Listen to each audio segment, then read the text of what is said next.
Gloire au Seigneur.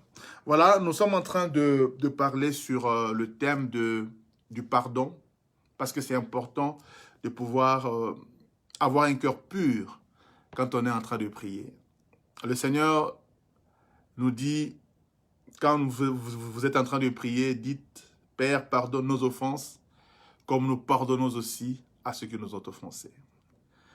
Nous vivons dans un monde où on est offensé, mais nous aussi, nous offensons les autres.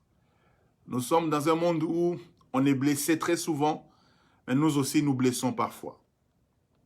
Alors si nous ne cultivons pas la culture du pardon, je dirais que nous nous faisons énormément du mal. Le pardon, je l'ai compris, n'est pas humain. Le pardon est divin. Le pardon est divin. Le fait de pardonner n'est pas humain. Le fait de pardonner est divin. Alors, je vais cet après-midi essayer de faire un effort pour nous parler de l'importance du pardon pour une prière exaucée. L'importance du pardon pour une prière exaucée. Vraiment, merci de partager cette vidéo. Je crois de tout mon cœur que cela fera énormément du bien à plusieurs personnes. Il y a le prophète Christian qui nous avait parlé des blessures de l'âme lorsqu'il nous a enseigné sur la prière. Et je pense que c'est vraiment important que nous puissions insister sur cette chose-là, sur le pardon, sur le fait d'accepter le pardon, mais aussi d'accorder le pardon, parce que cela nous permet de pouvoir prier d'une manière efficace. Alors sans plus tarder, j'aimerais nous inviter à lire quelques portions des Écritures. On va en lire peut-être 3 pour un début, disons 4 même, pour un début, et puis après, nous allons revenir pour commenter. La première portion, c'est justement la prière dite, la prière de notre Père, Matthieu chapitre 6. Matthieu chapitre 6. Nous lisons Matthieu chapitre 6, la prière dite de notre Père. Matthieu chapitre 6. Je lis à partir du verset 9. Voici donc comment vous devez prier, Matthieu 6, 9 jusqu'au verset 14. Voici donc comment vous devez prier. Notre Père qui es aux cieux, que ton nom soit sanctifié, que ton règne vienne, que ta volonté soit faite sur la terre comme au ciel. Donne-nous aujourd'hui notre pain quotidien. Le verset 12, c'est ce qui m'intéresse. Pardonne-nous nos offenses, comme nous pardonnons aussi à ceux qui nous ont offensés. Ne nous induis pas en tentation, mais délivre-nous du malin, car c'est à toi qu'appartiennent dans tous les siècles le règne, la puissance et la gloire. Je continue parce que les versets qui suivent, les deux versets qui suivent sont très importants, le verset 14 et le verset 15. La Bible dit, si vous pardonnez aux hommes leurs offenses, votre Père céleste vous pardonnera aussi. Mais si vous ne pardonnez pas aux hommes, votre Père ne vous pardonnera plus non plus vos offenses. Je vais répéter ça. Mais si vous ne pardonnez pas aux hommes, votre Père ne vous pardonnera pas non plus vos offenses. Lisons aussi Matthieu chapitre 18. Matthieu chapitre 18. Soyez patients parce qu'il est important que nous fassions ces lectures parce que elles nous permettront de pouvoir bien expliquer certaines choses. Matthieu chapitre 18, 21 à 35. Matthieu chapitre 18, 21 à 35. La Bible dit, alors Pierre s'approcha de lui et dit, Seigneur, combien de fois pardonnerai-je à mon frère lorsqu'il péchera contre moi? Sera-ce jusqu'à 7 fois? Jésus lui dit, je ne te dis pas jusqu'à 7 fois, mais jusqu'à 77 fois 7. C'est pourquoi le royaume des cieux est semblable à un roi qui voulut faire rendre compte à ses serviteurs. Quand il s'est mis à compter, on lui en amena un qui devait 10 000 talents. Comme il n'avait pas de quoi payer, son maître ordonna qu'il soit vendu, lui, sa femme, ses enfants et tout ce qu'il avait, et que la dette soit acquittée. Le serviteur se jetant à terre, se prosterna devant lui et dit, « Seigneur, aie patience envers moi, et je te paierai tout. » Ému de compassion, Le maître de ses serviteurs le laissa aller et lui remit la dette. Après qu'il fut sorti, ses serviteurs rencontra un de ses compagnons qui lui devait 100 deniers. Il le saisit et l'étranglait en disant « Paye ce que tu me dois ». Son compagnon se jetant à terre le suppliait, disant « Aie patience envers moi, je te paierai ». Mais l'autre ne voulut pas et il alla le jeter en prison jusqu'à ce qu'il ait payé ce qu'il devait.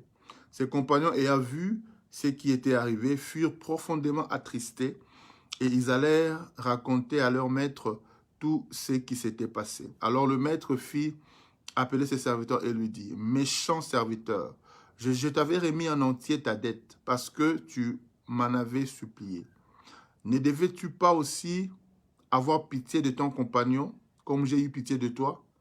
Et son maître, irrité, le livra au bourreau jusqu'à ce qu'il ait payé tout ce qu'il devait.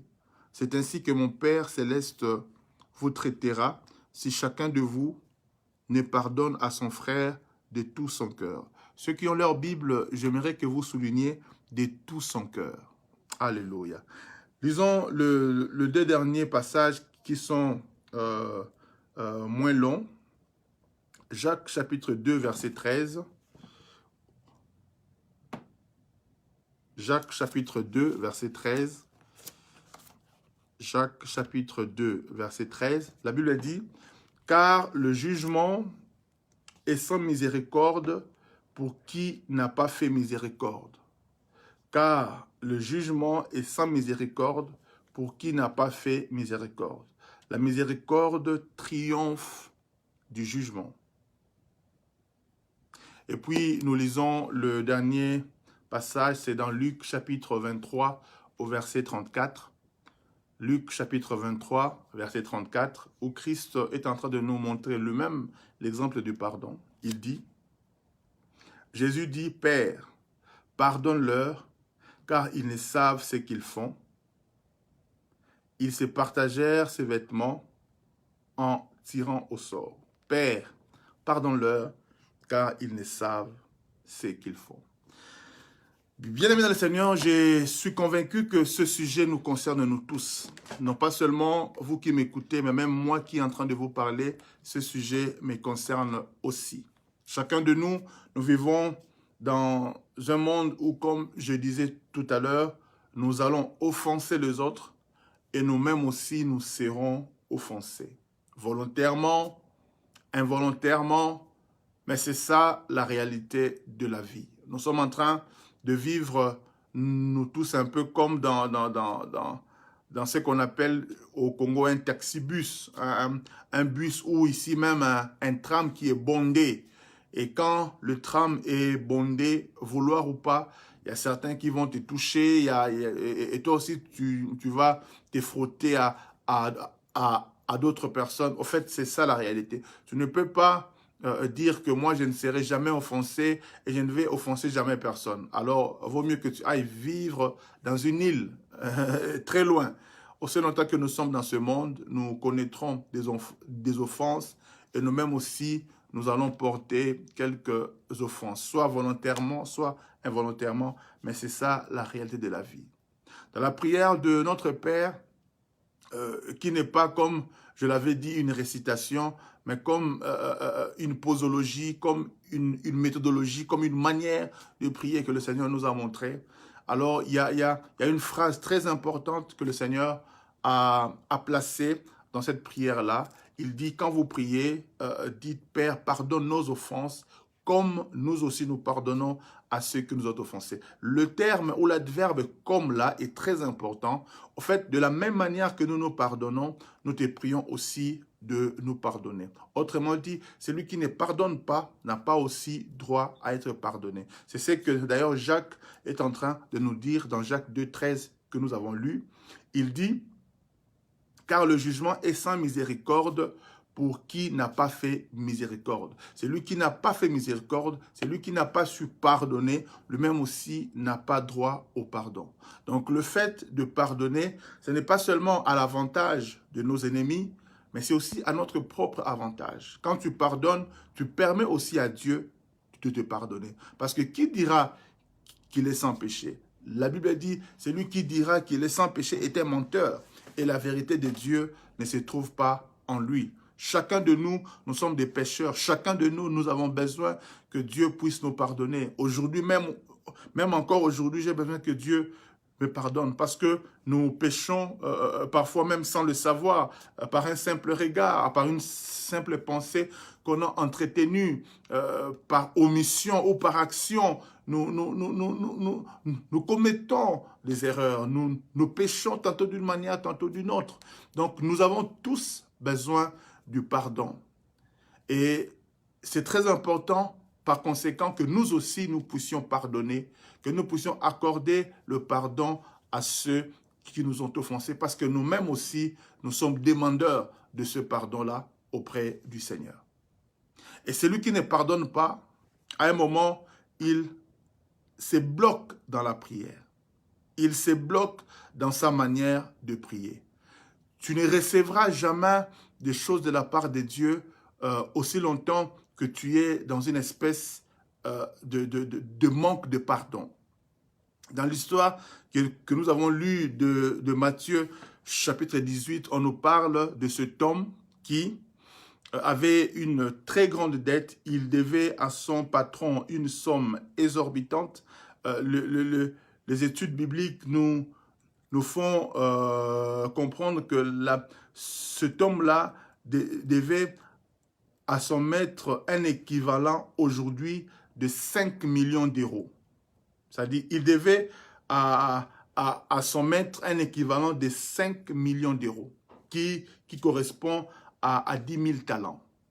Au fait, quand on parle des talents, il ne faut pas simplement concevoir les talents comme le fait de savoir chanter, le fait de savoir jouer à la musique. Les talents étaient aussi une unité de mesure monétaire, un peu comme on dirait aujourd'hui un lingot d'or.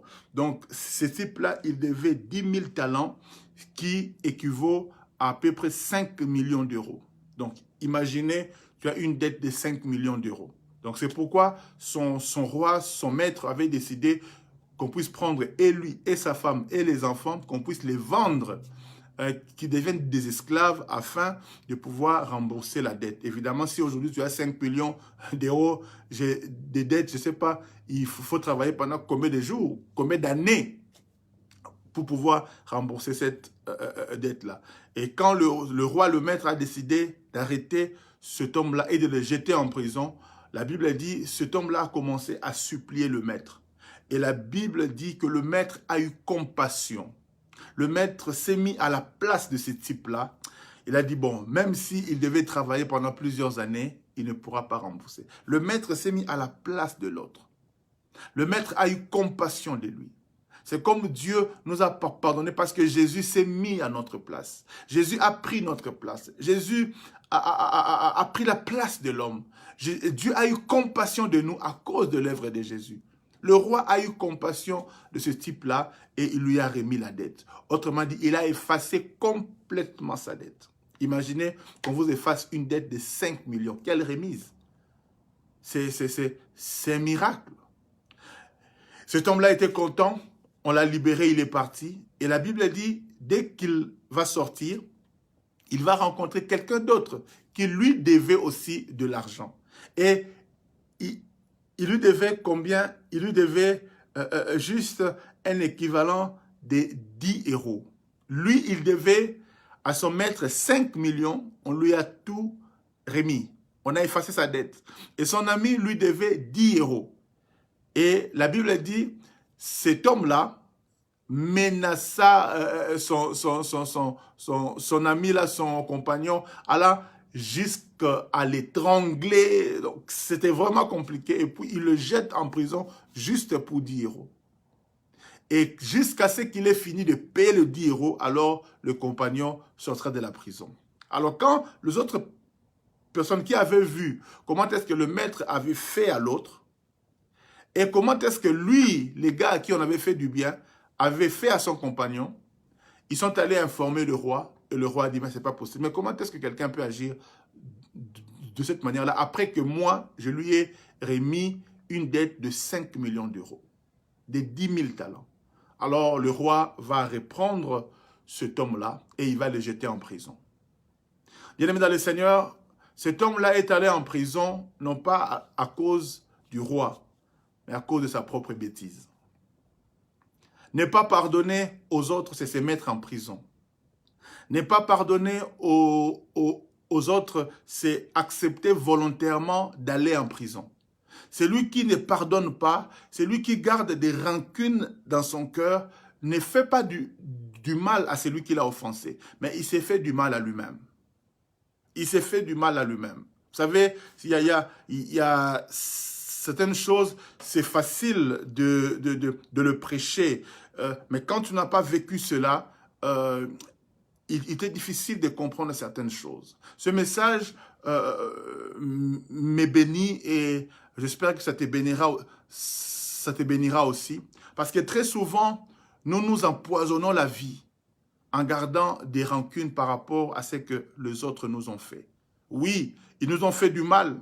Oui, ils t'ont fait du mal, je n'en disconviens pas. Oui, ils m'ont blessé, j'en suis sûr. Mais est-ce que c'est une raison pour que nous continuons à ressasser ce mal-là dans nos cœurs? Que nous puissions continuer à les haïr, à faire entrer la haine dans notre cœur? Quand nous faisons entrer la haine, la rancune, la rancœur, nous cessons d'être les enfants de Dieu. Nous nous mettons en prison nous-mêmes. C'est lui que tu es, c'est lui que tu penses qu'il t'a offensé. Lui, il est dehors. Il est en train de vivre sa vie. Il évolue même. Mais toi qui gardes la haine, toi qui gardes la rancœur, tu gardes la haine contre tes parents parce qu'ils t'avaient fait un mal, je ne sais pas à quel âge. Tu gardes la colère contre ce type-là qui t'avait engrossé, qui t'avait abandonné avec ta grossesse, qui est parti. Mais le type-là, il s'est marié. Il ne pense même plus à toi. Il a fait sa vie. Mais toi, tu continues à ressasser ce mal-là. Tu continues à entretenir cette blessure-là. Qui s'est fait du mal? Est-ce lui ou c'est toi? Les gars ne pensent même plus à toi. Ne pensent pas que là où il est, chaque jour, il pense à toi. Mais toi qui gardes rancune dans ton cœur, tu continues à penser à lui. En fait, garder rancune, c'est permettre à celui qui nous a fait du mal à continuer de nous faire du mal. Tu t'es fait du mal. Voilà, tu as maintenant des maux d'estomac. Voilà, maintenant tu fais des crises d'épilepsie. Pourquoi? Parce qu'il y a la colère, il y a la rancune en toi. La Bible dit, le maître avait décidé de donner ce type-là au bourreau. Que le bourreau puisse le serrer, le contrôler. Il y a beaucoup qui sont contrôlés par des bourreaux aujourd'hui à cause du manque de pardon. Qu'est-ce qui a conduit ce type-là entre les mains de bourreau? C'est le manque de pardon. Le manque de pardon nous fait beaucoup du mal. On se retrouve entre les mains de bourreau. Il y a certains qui sont même malades aujourd'hui. Il y a certains qui développent de maladies aujourd'hui à cause du manque de pardon. Nous vivons dans des familles où nous avons eu des oncles qui nous ont blessés. Papa est mort. Ils sont venus, ils ont tout ravi, ils ont tout raflé. Et tu as gardé la colère contre l'oncle. Mais l'oncle là, déjà c'est un païen. Peut-être même c'est un sorcier. Et toi, tu continues à garder la colère contre ce type-là. Mais c'est toi qui t'es fait du mal. Pardonne-le, pardonne-le. Pardonne à quelqu'un, pardonne-lui. Pardonne-lui. Il n'y a pas besoin que tu gardes rancunant. Lui, il ne pense même plus à toi. Mais c'est toi, en continuant à te dire, l'oncle là m'a fait ça, la tante là m'a fait ça, vraiment, c'est toi qui t'es fait du mal. Tu te bloques, tu te donnes volontairement entre les mains de bourreaux. Les bourreaux, ce sont ces démons qui parfois viennent avec des maladies, avec des blocages. Tu ne peux pas évoluer parce qu'il y a ton cœur qui est meurtri. Et le bourreau, ça les réjouit. Aussi longtemps que tu ne payeras pas ta dette, tu ne sortiras pas d'entre les mains de bourreaux. Il y a beaucoup, nos situations aujourd'hui n'évoluent pas. Ça ne change pas tout simplement à cause du manque de pardon. Nous devons apprendre à pardonner. Nous devons apprendre à pardonner. Pardonne à ce garçon-là qui t'avait violé. Pardonne à ce garçon-là qui t'avait violé. Pardonne à ce cousin-là qui avait abusé de toi. Tu dois pardonner. Il y a des choses qui se passent dans nos familles. Il y a des choses qui se passent dans nos milieux professionnels. Mais nous devons apprendre à pardonner. Garder rancune, ça te fait plus du mal qu'à eux. Yaya, nous avons des ennemis dans toutes les sphères de nos vies. Tes ennemis peuvent être dans ta famille. Tes ennemis peuvent être parmi tes collègues de travail. Tes ennemis peuvent être parmi ceux qui s'appellent tes amis. Tes ennemis peuvent être dans ta belle famille. Tes ennemis peuvent être dans ton église. Les ennemis peuvent être là où on ne le soupçonne pas. Mais du moment où tu comprends que celui-ci est mon ennemi, qu'est-ce que tu fais? Est-ce qu'il faut que tu continues à ressasser le mal qu'il t'a fait? Ou es-tu capable de pardonner? J'ai dit, pardonner, ce n'est pas pour eux, mais c'est pour nous. Celui qui pardonne, il se libère. Celui qui ne pardonne pas, il se freine. Tu te freines. Tu ne sauras pas vraiment bien prier si tu ne sais pas pardonner. Il y a des couples qui vivent dans une hypocrisie totale. L'homme garde des rancunes de sa femme, peut-être à cause d'elle ou peut-être à cause de ce que sa belle famille lui a fait. Ils vivent, mais ils gardent rancune. Ils gardent une certaine colère contre peut-être sa belle famille, mais celle qui paye le pot cassé, c'est peut-être sa femme. Il y a quelqu'un qui a dit dans une de ses chansons qu'on a cité, il y a Jean, il disait, il y a Jean Boinga Karatang Nakomo Lingaiming. Oh, quelqu'un me dira, oh, pasteur, toi, si tu connais ça, oui, bien sûr. Nous vivons dans ce monde. On traverse dans les rues, on marche dans les rues. On écoute. C'est l'histoire d'un homme qui avait la rancune vis-à-vis de sa femme parce que sa femme, lui, avait fait quelque chose de mal. Le type a fait semblant de pardonner, ils sont restés ensemble. Mais quand même ils restaient ensemble, le type était en train de préparer un coup, une revanche contre sa femme. Et juste quand le type s'est retrouvé en bonne position, c'est à ce moment-là qu'il va dire à la femme, on doit se séparer. Pourquoi? Parce que tu m'avais fait ça. Mais je pensais que tu m'avais pardonné. Non, non, non, non, non, non. Imaginez donc, durant tout ce temps-là, ils vivaient ensemble, mais l'homme avait une rancœur, une rancune. Ce sont les réalités. Et ces genres de couple-là, vous ne pouvez pas évoluer. Vous ne pouvez pas aller de l'avant. Vous ne pouvez pas vraiment bien évoluer parce que vous gardez des rancunes. Vous jouez au cache-cache. Il n'y a pas de confiance parce qu'il y a un manque de pardon. Le manque de pardon brise la confiance dans le couple. Le manque de pardon brise même l'intimité. Le manque de pardon est dangereux dans un couple. Je connais un frère qui me disait, moi j'étais très violent vis-à-vis de ma femme. Dès que elle faisait ceci, même si ce n'était pas vraiment grave, mais je devais crier contre elle. Au fait, quand je me suis mis à analyser, j'ai compris qu'il y avait des choses que sa famille m'avait fait, qui étaient restées dans mon cœur, et je ne faisais que, au fait, renvoyer à elle tout le mal que sa belle famille m'avait fait. Il suffisait qu'elle fasse une petite bêtise, je m'enflammais comme pas possible. J'ai dit au frère, mais comment tu as pu gérer cela? Et il m'a dit, pasteur, un jour, j'étais allé dans un séminaire où on prêchait sur le pardon. Et c'est ce jour-là que j'ai compris qu'en fait, mes réactions étaient dues à une certaine colère que j'avais dans mon cœur, que j'entretenais dans mon cœur à cause d'un mal, des injures, des humiliations que j'avais connues de la part de ma belle famille. Et la pauvre fille, c'est elle qui payait le pot cassé. Donc imaginez, ils vivaient ensemble pendant plusieurs années, mais le mari avait une rancœur dans son cœur. Il n'avait jamais pardonné. Et ce jour-là, Dieu merci, quand il a écouté le message de l'homme de Dieu, il a décidé de pardonner à sa femme et par surcroît à sa belle famille. J'espère de tout mon cœur que toi qui suis ce message aujourd'hui, tu vas aussi apprendre à pardonner. Tu vas aussi apprendre à effacer.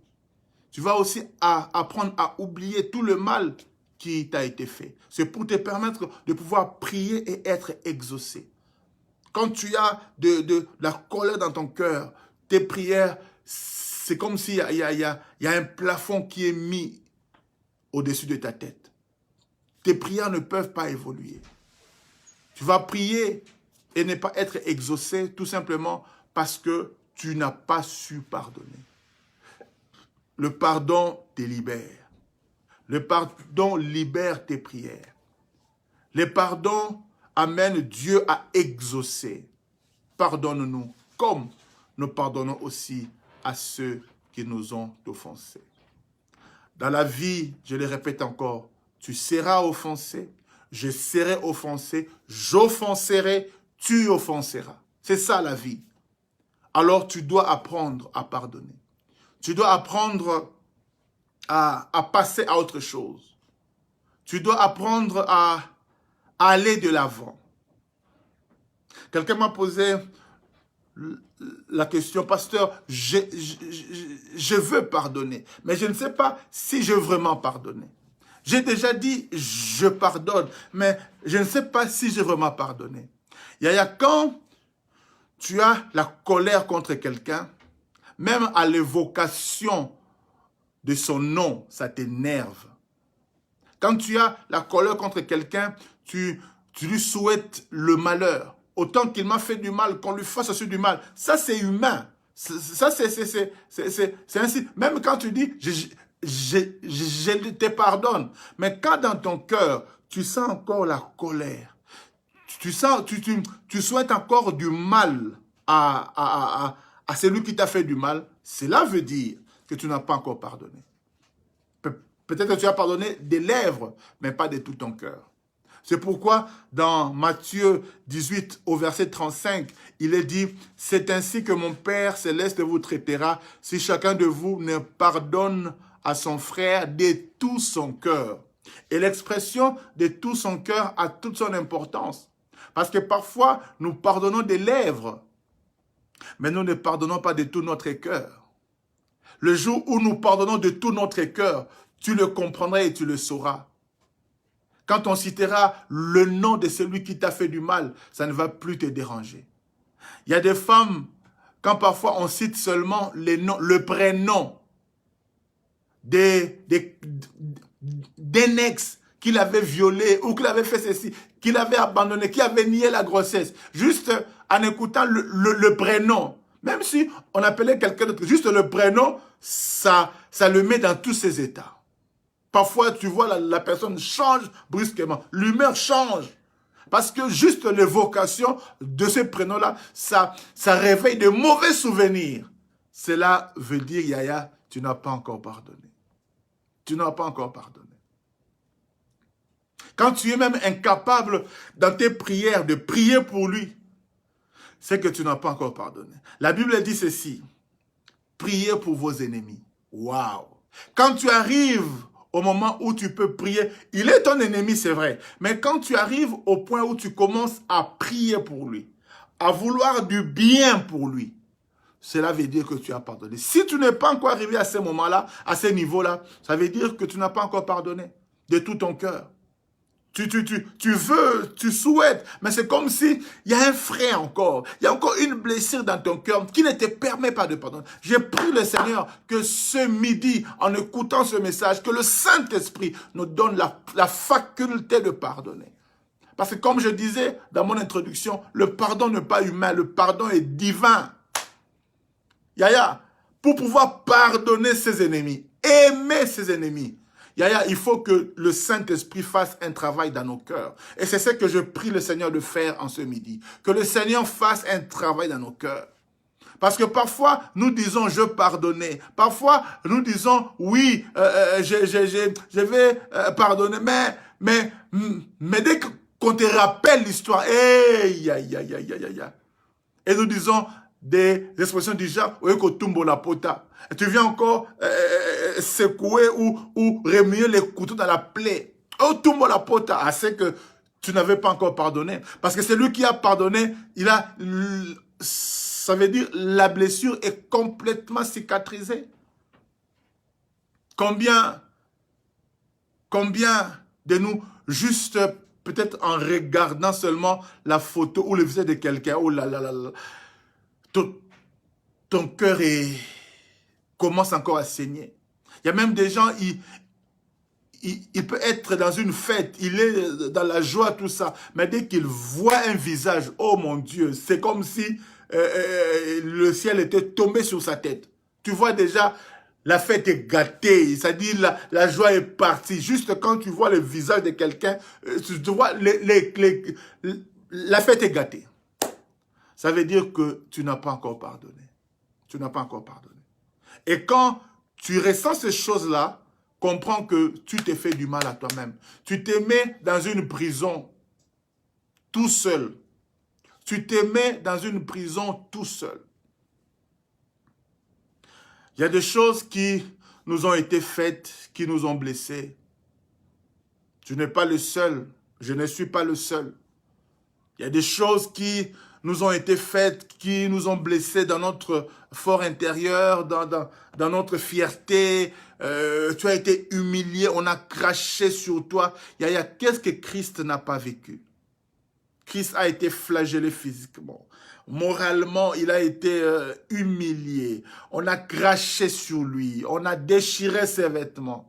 Mais dans Luc chapitre 23, 34, il arrive à dire, « Père, pardonne-leur, car ils ne savent ce qu'ils font. » Waouh!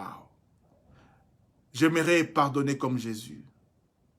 Nous disons parfois, dans un chant, dans nos prières, je vais être comme Jésus, je vais prier comme Jésus, je vais faire des miracles comme Jésus. Eh bien, Yaya, nous devons aussi prier, Seigneur, aide-nous à pardonner comme Jésus. Jésus, lui, n'a jamais offensé. C'est le seul qui n'a jamais offensé. Mais nous l'avons offensé. Jésus a été offensé de toutes les manières. Mais il est arrivé à pardonner. Et même à demander à Dieu de nous pardonner. Il est arrivé à prier pour ses ennemis, en disant à Dieu, non pas que le feu tombe sur eux, mais en disant à Dieu, pardonne-leur. C'est pourquoi il nous disait, priez pour vos ennemis. Quand tu arrives à prier pour tes ennemis, alors là, tu peux comprendre que tu as pardonné. Tu peux comprendre que tu as pardonné. Il m'est arrivé une fois, il y a un bien-aimé qui m'avait vraiment offensé. Il se peut que moi, je l'avais aussi offensé. Alors, sa réaction était très violente à mon endroit. Je suis allé pleurer devant le Seigneur. Et puis, quelque temps après, on viendra m'apprendre que le frère qui m'avait agressé était malade. Il a eu une maladie vraiment très compliquée.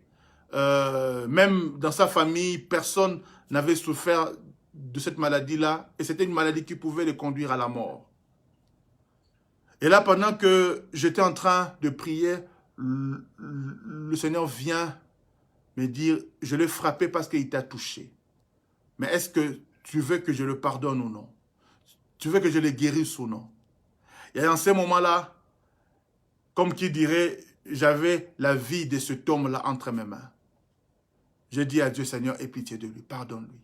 Seigneur, aie pitié de lui. J'ai commencé à prier pour lui, à intercéder pour lui. J'ai dit, Seigneur, si il a fait ça, c'est peut-être parce que moi, je l'avais offensé. Seigneur, pardonne, aie pitié. Je commençais à prier pour celui qui était mon ennemi, celui qui m'avait offensé. Et quelques jours après, j'ai appris que le Seigneur l'avait guéri et il était sorti de l'hôpital. Et Dieu me dira plus tard, garde ce cœur-là, garde ce cœur-là. Apprends à prier même pour tes ennemis. Et j'ai senti comme une libération en moi. Et Dieu merci parce que plus tard, le Seigneur a commencé à me bénir, à me bénir, à me bénir, à me bénir. Mais si tu gardes la rancune dans ton cœur, si tu veux que celui qui t'a fait du mal, que le mal aussi lui arrive, tu n'es pas un enfant de Dieu. Tu n'es pas un enfant de Dieu. Tu n'es pas un enfant de Dieu. Et plus tard, le Seigneur va me rappeler la chose. Et même quand j'ai prié encore, le Seigneur a remonté cela dans mon cœur. Il m'a dit, voilà le cœur que j'aimais. Apprends à pardonner. Apprends à pardonner. Il y a des personnes qui t'offenseront et t'offenseront encore. Et tu dois pardonner, pardonner et pardonner encore. Pierre avait posé la question à Jésus, Seigneur, combien de fois pardonnerai-je à mon frère lorsqu'il péchera contre moi? Sera-ce 7 fois? C'est-à-dire, l'homme limite même sa manière de pardonner. Mais non, ce n'est pas ça la pensée biblique. Parce que celui qui t'a offensé aujourd'hui, à qui tu as pardonné, demain, il est susceptible de t'offenser encore. Et tu dois encore lui pardonner. C'est ça la vérité biblique. Si nous voulons que nos prières soient exaucées, nous devons apprendre à pardonner. Tu dois apprendre à pardonner. Et comme je disais tout à l'heure, tu sauras que tu as pardonné si tu es capable de commencer à prier même pour celui qui t'a fait du mal. Quand tu commences à lui souhaiter du bien alors que lui t'a fait du mal. Alors que lui t'a fait du mal. Comment est-ce que nous savons que Joseph avait pardonné à ses frères? Parce qu'il avait compris que vous m'avez fait du mal, mais ce mal-là, Dieu l'a transformé en bien. Moi, je ne vous rendrai pas le mal, pas par le mal, mais je vous rendrai du bien. Alléluia. Et toute la question, c'est de savoir maintenant comment se comporter avec ceux qui sont nos ennemis. Oui, j'ai pardonné. Oui, je ne leur souhaite plus du mal. Je prie pour eux, que Dieu les bénisse. Je prie pour eux, que Dieu les bénisse. Je vous ai dit que ce message était un message, je devais l'enseigner hier. Mais j'ai voulu d'abord prendre le temps moi-même pour prier par rapport à ça. Parce que je ne veux pas venir vous dire autre chose alors que moi-même j'ai fait autre chose. Non, ce n'est pas ça. Et je ne vous dis jamais de faire ce que moi-même je n'ai pas fait. Non. Il faut d'abord que mon cœur soit... Vous savez, quand on vous prêche, on nous prêche aussi à nous-mêmes. Il est écrit quelque part, veille sur ton enseignement. Quand tu prêches aux autres, sache que tu te prêches aussi à toi-même. Comment alors se comporter vis-à-vis de ceux qui nous ont offensés? La première des choses à savoir et à retenir, c'est que tu dois pardonner. Et comment tu peux jauger si tu as pardonné ou non? Je l'ai dit tout à l'heure. Si tu arrives à prier pour eux, à désirer du bien pour eux, alors que eux t'ont désiré du mal. Et il y a même certains qui, comme qui dirait, mériteraient d'être pardonnés. D'autres, franchement, ils ne méritent même pas d'être pardonnés. Mais même pour ceux qui ne méritent pas d'être pardonnés, nous devons quand même leur accorder notre pardon. Il y a certains, ils te font du mal, ils viennent demander pardon. Tu leur accordes ton pardon. Mais il y a d'autres, ils te font du mal. Ils ne se donnent même pas la peine de venir te demander pardon. Et parfois, ce sont ces genres de personnes-là qu'on a du mal à pardonner. Parce qu'ils ne reconnaissent pas leur tort. Ils sont tellement orgueilleux, ils sont tellement fiers qu'ils ne peuvent pas venir s'humilier et demander pardon. Et parfois, ce sont ces genres de personnes-là que nous retenons dans notre cœur. Et cela nous amène à être prisonniers nous-mêmes. Alors même à ces gens-là, et surtout à ces gens-là, que nous devons pardonner. Parce que nous devons nous libérer. Même si eux ne viendront jamais te demander pardon. Mais j'aimerais te dire que c'est pour ton propre bien que tu dois les libérer. Et ils sont tellement orgueilleux, ils sont tellement fiers qu'ils ne pourront jamais, entre guillemets, se rabaisser et te demander pardon. Et aussi ceux qui viennent te demander pardon juste par formalisme. Un pardon d'esquive. Vous connaissez ce genre de pardon où quelqu'un vient et te dit, bon, si j'avais fait ça, ou si je n'avais pas fait ça, pardonne-moi seulement. Mais ça, c'est quel genre de demander pardon? C'est-à-dire, tu ne reconnais même pas que tu avais fait mal. Et tu viens demander pardon en disant, si c'était vrai, si c'était pas vrai, bon, pardonne-moi seulement. Mais ça, c'est pas pardon. Ça c'est jouer avec quelqu'un. Ça, c'est demander pardon du bout des lèvres. C'est comme nos receveurs, hein, ceux que nous appelons des receveurs de taxi-bus, qui, parfois, quand le bus est rempli, ils vous disent, entre seulement, entre, même si tu piétines ton français, demande pardon. Kotagara, nyata senga pardon toleka. Nyata senga pardon toleka. Nyata senga pardon toleka. Mais ça, c'est pas un pardon, ça. C'est-à-dire, tu es conscient que je suis en train de faire du mal. C'est-à-dire, tu es conscient que naon nyata yo, naon leka, mais naon c'est au gars pardon. C'est-à-dire, c'est un pardon un peu forcé, un pardon un pardon hypocrite. Parce que tu sais que ce que je suis en train de faire, c'est mal. Mais je l'ai fait quand même, après je vais demander pardon. Ça, ce sont des genres de pardon, au lieu même de réparer, ça fait encore plus mal. Parce que tu te dis, mais le gars n'est même pas conscient qu'il m'a fait du mal. Le gars n'est même pas convaincu qu'il m'a fait du mal. Mais il vient quand même demander pardon. Non. Le vrai pardon, quand il est demandé, apaise les tensions. Le vrai pardon, quand il est demandé, avec la forme qui y va, apaise les tensions. Mais ce midi, je ne veux pas me focaliser sur le demande de pardon. Mais ce midi, je me focalise sur le fait d'accorder le pardon. Même à ceux-là qui ne viennent pas nous demander pardon. Ou qui viennent demander pardon un peu par formalisme, un peu par forcing. Tu sens que le gars est venu parce qu'on lui a dit de venir. Mais lui-même, il ne vient pas convaincu.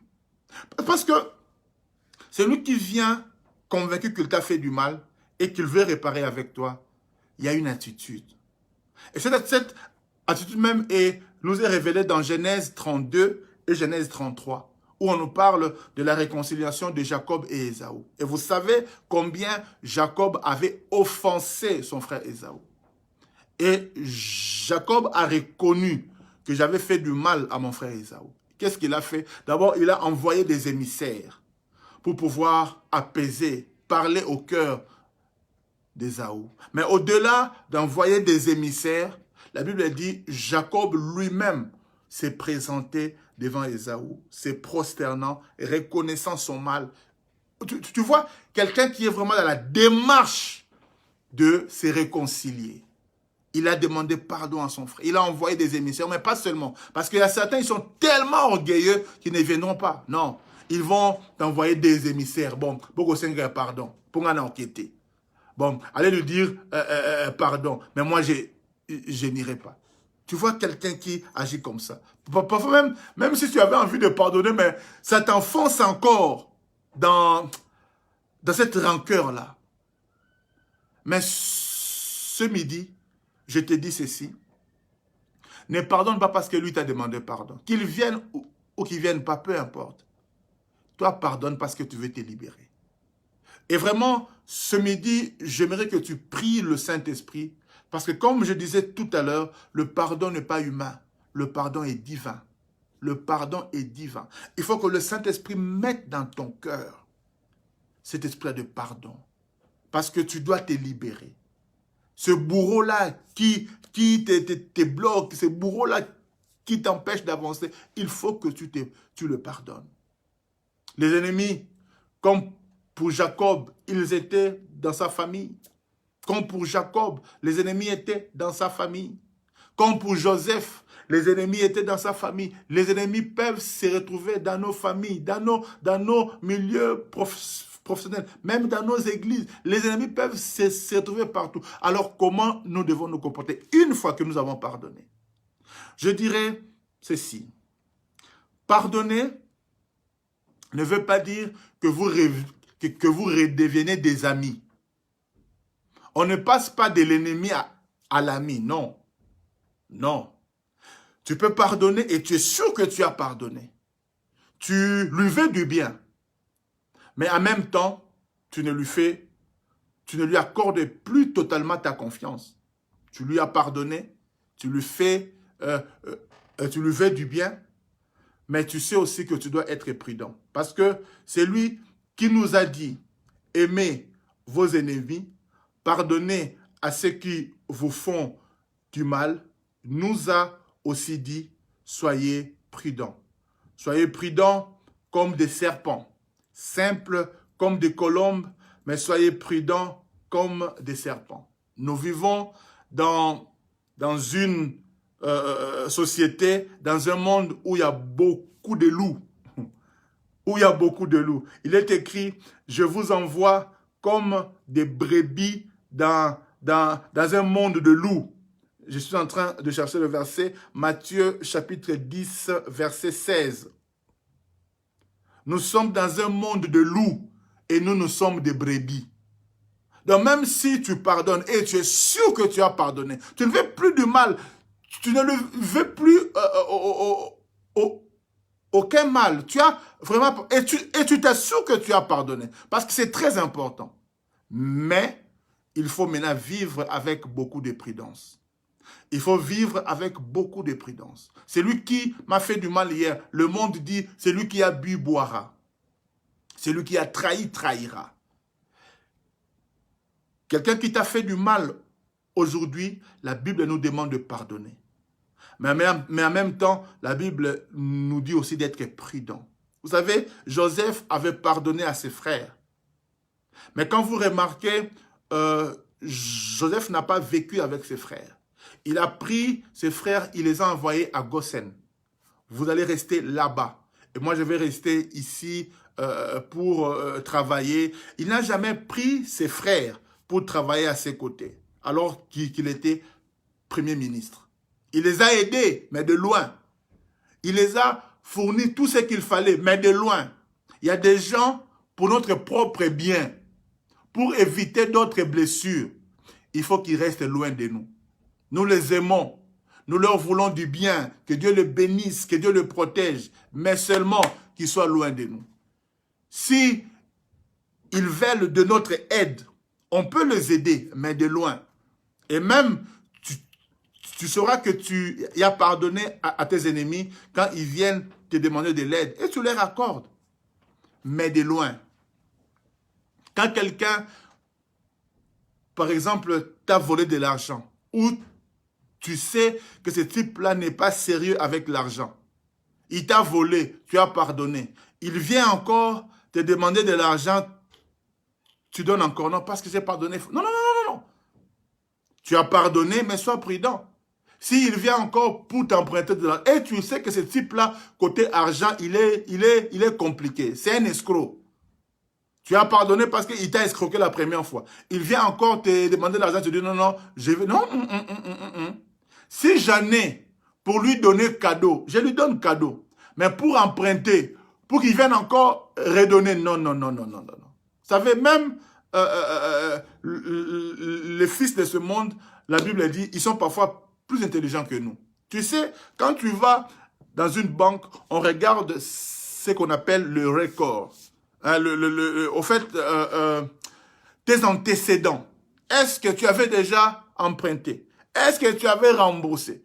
Si tu as des antécédents négatifs, il y a la banque qui ne va pas te prêter de l'argent.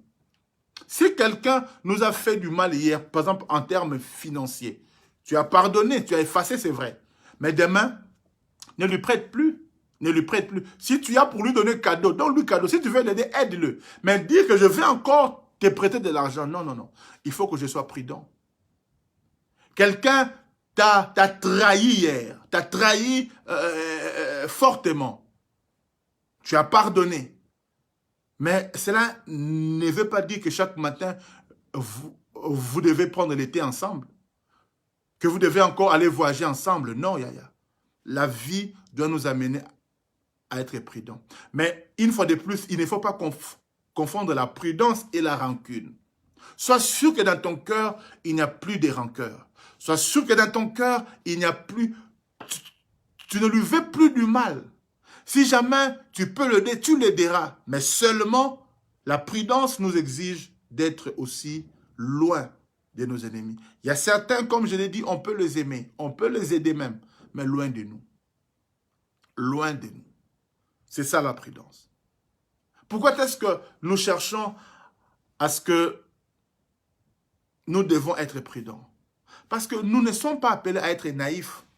Il y a le cœur que tu as. Ce n'est pas tout le monde qui a le même cœur. La naïveté des chrétiens, c'est de penser que comme moi je suis, l'autre l'est aussi. Non, Yaya. Toi, tu es une brebis. Eux sont des loups. Eux sont des loups. Et il y a des loups qui prennent la peau de brebis. Ils tiennent des Bibles. Ils se disent même chrétiens. D'autres même, ils prêchent. Mais ce sont des loups, des voleurs, des escrocs. Combien ont été abusés par des soi-disant pasteurs? Combien ont été abusés par des soi-disant frères? Il est frère à l'église, mais il a 5 fiancés. Fiancés à gauche, fiancés à droite, mais il se dit frère. Il y a tous ceux qui viennent à l'église ne sont pas des frères. Oh.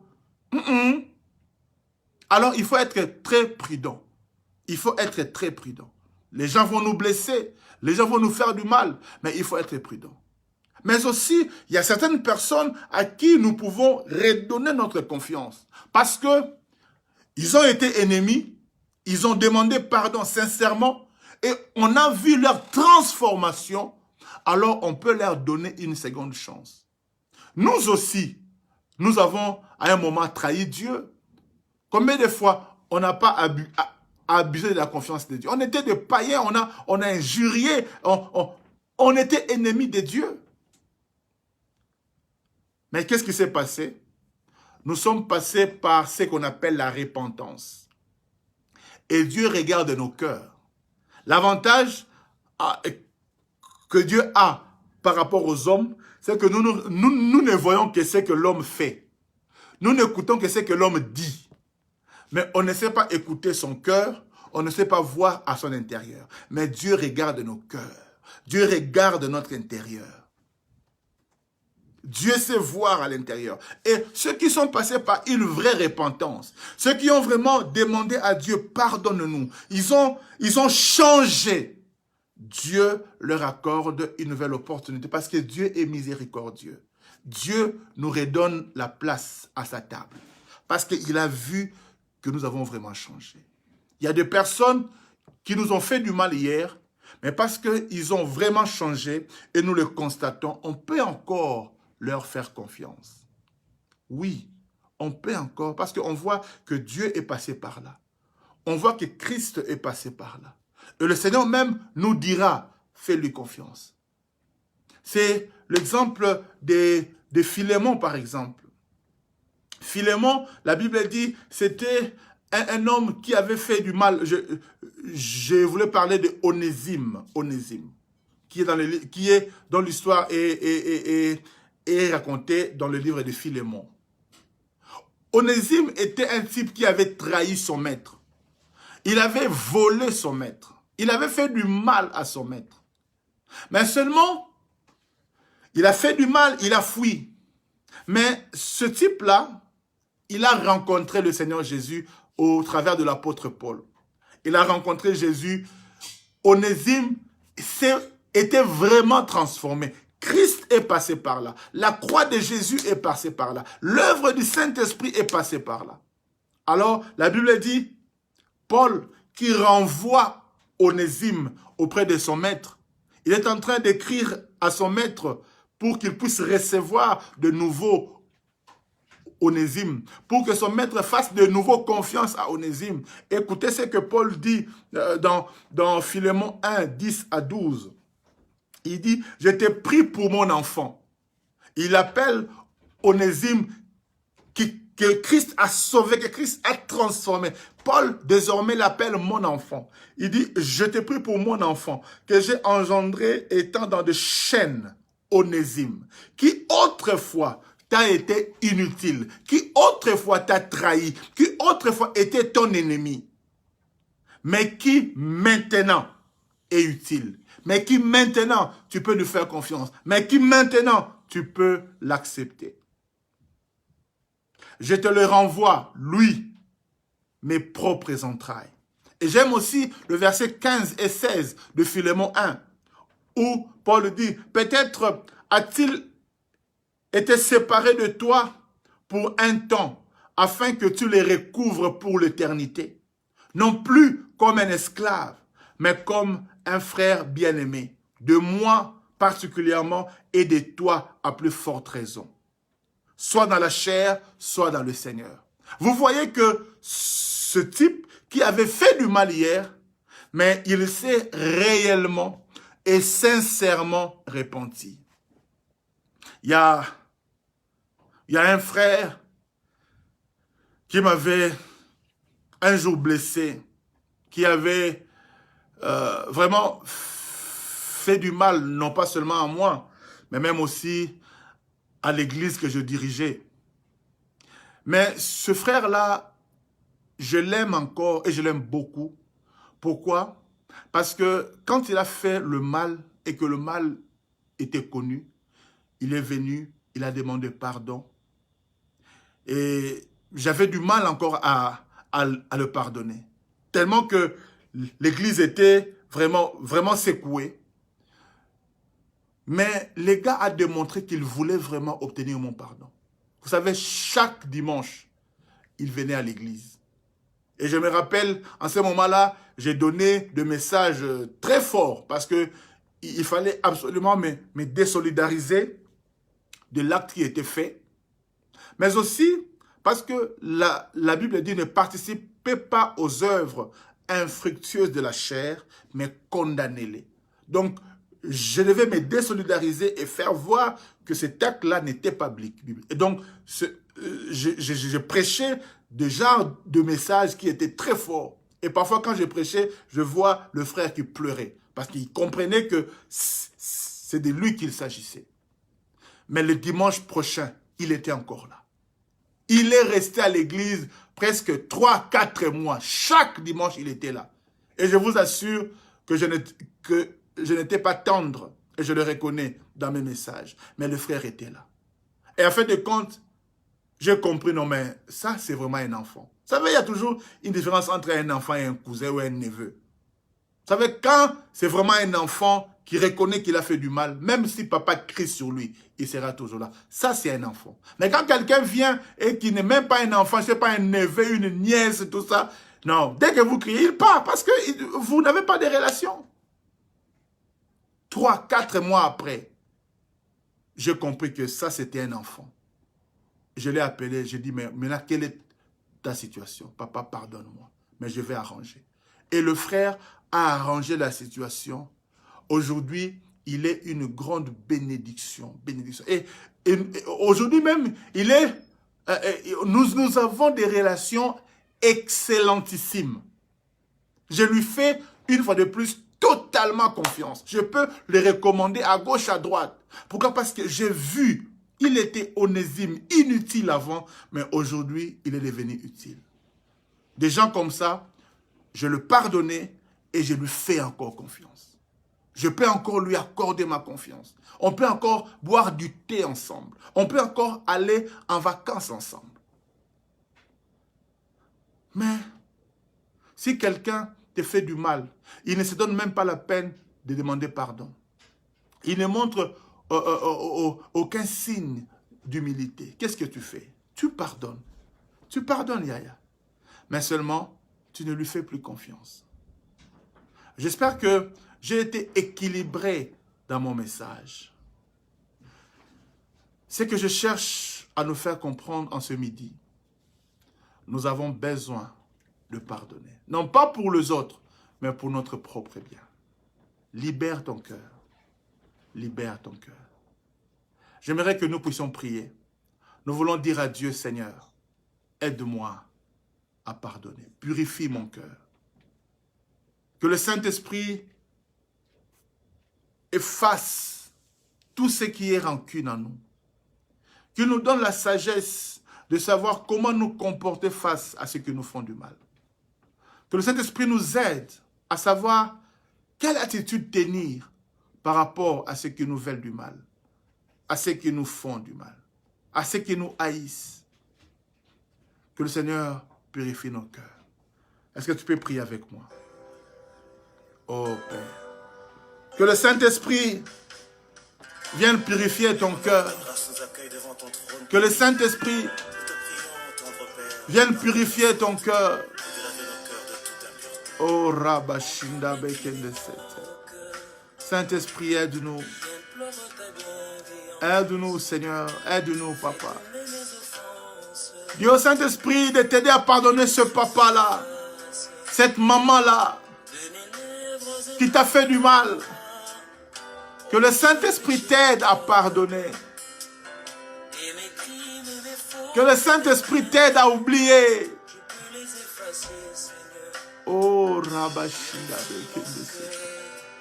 Bekende Sete. Le pardon est divin. Que le Saint-Esprit nous donne la capacité de pardonner, d'oublier. Rabashinda Bekende Sete. Rebekende Sete Keyabashi. Saint-Esprit, mon Dieu. Papa, que ce message soit une thérapie pour quelqu'un.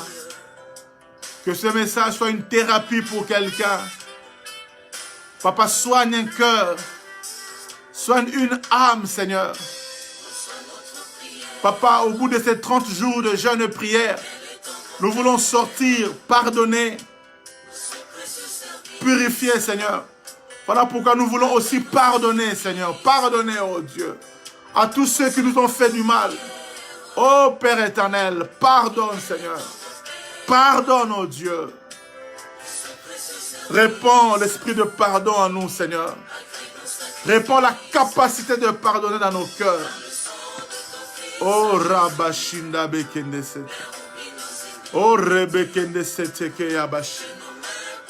Robokondo Sotoko Yamda Basanta. Rebekende Sete Keyabashi. Ramda Bakende Sete. Rebekende Sete Keyabashi. Robokondo Sotoko Yamda Basanta. Père éternel, mon Dieu. Père éternel. Que nos cœurs soient complètement libérés. Au nom de Jésus. Alléluia. Bien-aimés dans le Seigneur, j'aimerais que tu puisses prier pour tous ceux qui t'ont fait du mal. Dis à Dieu, Seigneur, je le pardonne. Je le pardonne. Que ce ne soit pas seulement des mots, mais que ce soit vraiment quelque chose qui vient de ton cœur, de ton âme. Dis, Seigneur, je te pardonne, je leur pardonne. Je les libère de mon cœur. Seigneur, je les libère. Et je prie que l'amour comble mon cœur. Ne laisse pas le vide, mais laisse que le Saint-Esprit comble ce vide-là par l'amour.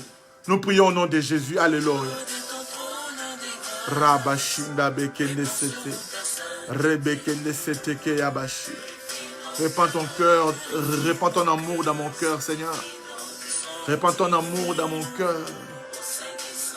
Répands ton amour dans mon cœur, oh Dieu. Répands ton amour dans mon cœur, Seigneur. Que dans mon cœur, il n'y ait aucune place pour la haine, pour la rancœur, pour la rancune. Je refuse cela, Seigneur. Je refuse cela. Je refuse cela. Je refuse cela. Au nom de Jésus. Oh, Rabashinda Bakende Sete. Rebekende Sete Keyamda Basanta. Rebekende Sete Keyabashi. Robokondo Sotoko Yamda Basanta. Rebekende Sete Keyabashi. Papa, fais du bien à mes ennemis, Seigneur. Fais du bien à mes ennemis, oh Dieu. Papa, tous ceux qui m'ont fait du mal, oh Seigneur, qu'aucun malheur ne leur arrive, je te prie, Seigneur. Accorde-leur ta grâce, Dieu. Accorde-leur ta grâce, mon Dieu. Accorde-leur ta grâce, Seigneur. Tous ceux qui nous ont fait du mal, Seigneur, je te prie, accorde-leur ta grâce, Seigneur. Accorde-leur ta grâce, oh Dieu. Papa, je prie pour tous mes ennemis, Seigneur. Fais-le du bien, Seigneur. Accorde-leur du bien, notre Dieu. Au nom de Jésus. Au nom de Jésus, au nom de Jésus, au nom de Jésus, au nom de Jésus. Randa bashinda bekenesete. Parle à Dieu. Il y a le Saint-Esprit qui est en train de guérir un cœur. Il y a le Saint-Esprit qui est en train de guérir un cœur. Il y a le Saint-Esprit qui est en train de guérir un cœur. Dis à Dieu, pardonne mes ennemis. Dis à Dieu, pardonne mes ennemis. Je les ai pardonnés, Seigneur. Toi aussi, pardonne-le. Accorde-leur du bien, Seigneur. Accorde-leur du bien. Fais-le du bien, Seigneur, notre Dieu. Oh Ramda Bashinda Bekende Sete. Papa, que ces 30 jours soient une bénédiction pour moi. Voilà pourquoi je te prie, Seigneur. Bénis aussi tous mes ennemis, Seigneur. Bénis tous mes ennemis, oh Dieu. Tous ceux qui nous ont fait du mal, qui nous ont trahis, qui nous ont déçus. Oh Père, aie pitié. Aie pitié, Seigneur. Donne-nous le cœur à supporter. Donne-nous le cœur à aimer. Donne-nous le cœur à pardonner. Donne-nous la possibilité d'aller de l'avant. Donne-nous, Papa, la possibilité de tourner la page, d'avancer, Seigneur. Nous voulons avancer. Nous voulons avancer. Nous voulons avancer. On ne veut plus, Papa, marcher en reculant. On ne veut plus marcher, notre Dieu, un pas en avant et 10 pas en arrière. Nous refusons cela au nom de Jésus. Oh Père, aie pitié de nous. Aie pitié de nous, Seigneur. Aie pitié de nous, Yahweh. Aie pitié de nous, Seigneur. Aie pitié de nous. Aie pitié de nous, Seigneur, mon Dieu. Merci pour ce message. J'ai prié au Dieu que cela touche le cœur d'une personne. J'ai prié au Dieu que cela fasse du bien dans la vie d'une personne. Au nom de Jésus. Alléluia. Que le Seigneur soit loué. Que le Seigneur soit béni. J'espère que ce message nous a fait du bien. Tu peux encore le réécouter, tu peux encore le partager, tu peux encore prier avec ce message parce que je crois de tout mon cœur que cela est une thérapie pour beaucoup. Il y a un homme de Dieu, Derek Prince, qui a dit, dans mon expérience personnelle, la plus grande difficulté à trouver la paix complète et le repos parfait et le non-pardon. Il dit, j'avais du mal à trouver le repos parfait, la paix complète, parce que je n'arrivais pas à pardonner. Et pourtant, c'était un homme de Dieu puissant. Mais il avait du mal. Et Dieu merci qu'il a reconnu à la fin. Il y a Joyce Meyer qui dit ceci, ne pas pardonner, c'est boire du poison en espérant que ce soit ton ennemi qui meurt. C'est toi qui bois du poison et tu espères que c'est ton ennemi qui mourra. Non, tu t'es fait du mal à toi-même. Nous nous faisons du mal à nous-mêmes. Que ce message soit une bénédiction pour chacun de nous. Pardonnons, oublions et allons de l'avant. Que Dieu vous bénisse.